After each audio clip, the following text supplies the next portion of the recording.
कभी कभी एक ऐसी थकान होती है ना, जो सोने से भी नहीं जाती। ये वो थकावट है जो जिस्म में नहीं दिल में घर कर लेती है।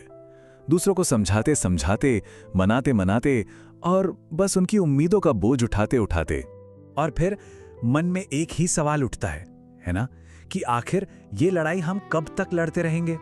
अगर ये सवाल आपके भी मन में है तो आज की ये बातचीत शायद एक नया रास्ता दिखा सकती है। हम एक ऐसे सल्यूशन की बात करेंगे जो सच में सोच बदल सकता है। अगर ऐसे ही और गहरे विचारों को समझना चाहते हैं तो इस चैनल को सब्सक्राइब जरूर कर लीजिएगा। हाँ बिल्कुल, ये थकान जिस्म की है ही नहीं, ये तो दिल की है। ये उस लगातार कोशिश की थकान है जिसमें हम रिश्ते बचाने और सबको खुश रखने के चक्कर में अपनी सारी की सारी एनर्जी खत्म कर देते हैं। तो चलिए सबसे पहले ये समझते हैं कि दिल की ये गहरी थकान आती कहाँ से है। ये थकान तब आती है जब हम किसी को कुछ समझाने की जबरदस्ती कोशिश करते हैं, जब हम किसी को जाने से रोकते हैं या फिर किसी टूटे हुए रिश्ते को बस पकड़े रहते हैं उम्मीद में। यही वो छोटी छोटी लड़ाइयां हैं जो धीरे धीरे हमारी सारी इमोशनल एनर्जी को सोख लेती हैं। तो सवाल यह है कि इसका सल्यूशन क्या है। यहीं पर एक बहुत ही पावरफुल आइडिया सामने आता है जिसे कहते हैं द लेट देम थ्योरी। चलिए समझते हैं कि इसका असल मतलब क्या है। ये थियरी ना बहुत सीधी और सरल है। इसका मतलब है दूसरों को वैसे ही रहने देना सीखो जैसे वो हैं। हर किसी को बदलने की या हर एक रिश्ते को बचाने की जिम्मेदारी हमारी नहीं है, बस नहीं है। तो देखते हैं कि असल जिंदगी में ये कैसे काम करती है। अगर कोई आपको इग्नोर कर रहा है तो उन्हें करने दें। अगर कोई आपको कम समझ रहा है, अंडर एस्टिमेट कर रहा है, उन्हें करने दें। अगर किसी को आपको खोने का कोई डर ही नहीं है तो उन्हें जाने दें। और अगर कोई आपकी वैल्यू नहीं समझता तो उन्हें सीखने दें वक्त के साथ। अगर इस बात से सहमत हैं तो कमेंट्स में अग्री जरूर लिखिए। और हाँ, एक बात समझना बहुत जरूरी है, ये हार मानना बिल्कुल नहीं है।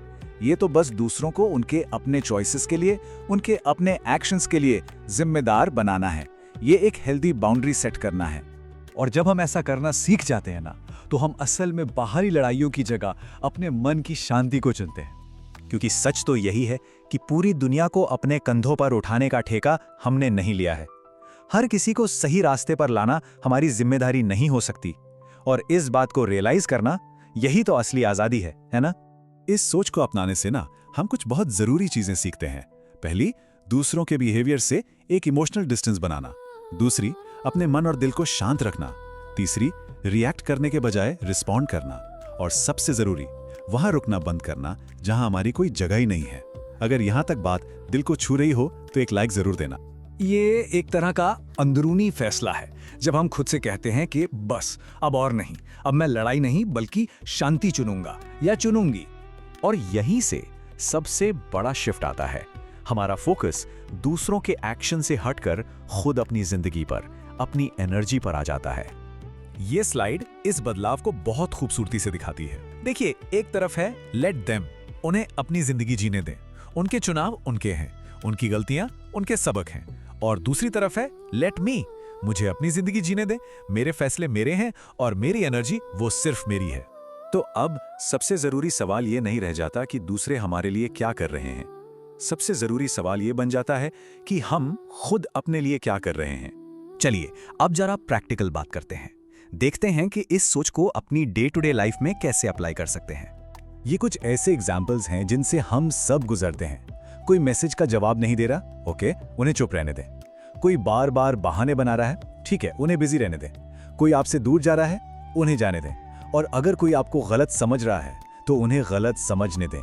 हर किसी को सफाई देना हमारी जिम्मेदारी नहीं है। अगर लगता है कि ये बातें किसी दोस्त के काम आ सकती हैं तो उसके साथ इसे शेयर जरूर कीजिएगा। और ये एक कड़वी सच्चाई है जिसे हमें मानना ही होगा। जिस इंसान को आपको खोने का डर ही नहीं, उसे अपने पास रखने की हर कोशिश एक बेकार कोशिश है। और जब हम इस थ्योरी को पूरी तरह से अपना लेते हैं ना, तो हम अपनी कहानी के लेखक खुद बन जाते हैं, अपनी शर्तों पर। और जब हम ऐसा करते हैं तो कमाल होता है। हमारा मन हल्का महसूस करता है, दिल टूटने का दर्द कम हो जाता है, हम ओवरथिंकिंग के जाल से बाहर निकल आते हैं, हम खुद को वापस पा लेते हैं और अपनी सेल्फ वर्थ, अपना आत्ममूल्य खुद तय करने लगते हैं। ये एक बहुत सुकून देने वाला ख्याल है कि हमारी जिंदगी के सफर में हर कोई मंजिल तक साथ नहीं चलता। कुछ लोग सिर्फ एक सबक बनकर आते हैं, एक जरूरी सबक। और आखिर में ये पूरी सोच इन 3 लाइनों में सिमट जाती है, let them, let me, late life. यानी उन्हें उनका काम करने दें, मुझे मेरा काम करने दें और जिंदगी को बस होने दें। शायद सच्ची शांति इसी में है। अगर ये बातें आपके दिल तक पहुंची हों तो इसे लाइक करें, शेयर करें और हमारे साथ जुड़े रहने के लिए इस चैनल को सब्सक्राइब कर लें। आपका एक क्लिक हमें बहुत हिम्मत देता है।